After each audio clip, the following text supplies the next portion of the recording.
Okay, we've talked a lot about improving leadership. Let's do a quick debrief. The third key point is for you to do a debrief or a post-mortem after each successfully completed project. Debriefing is the most powerful learning tool to recap everything that you've learned. Debriefing is done by evaluating a recent project. Key areas to look into are reflections of what has been done, insights with the aim of that project towards the future, linking the challenge with the actions and how similar projects can be done more effectively in the future. Debriefs are important after your projects to identify gaps and insights as preparation for future projects. So in this stage, it's essential that your project team prepare a list of gaps during the project. There are two ways that you can go about this.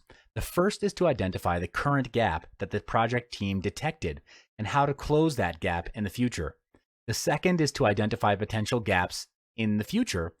An example is if you hear that your competitor is introducing a faster product sometime in the future, you might conclude that this could be significant to your business. Next part is to arrange a meeting session with your team. Now, this is critical because your project team may have things that they might want to point out, which are actually critical but not noticed during the project. Imagine skipping out on such a debriefing session and starting right away on the next project. Not only would it cause the same mistake to be made over and over again without anyone realizing, but your project team may be demoralized and further risking the projects in the future because of low morale.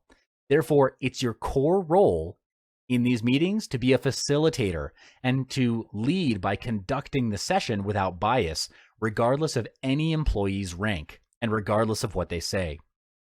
The following questions are designed to facilitate insights from your team. What happened? What should have happened instead? What did we learn? How can we improve? What are the action plans for this session? At the end of the session, you'd have an action plan that the team can execute to improve on any aspects where there's a gap.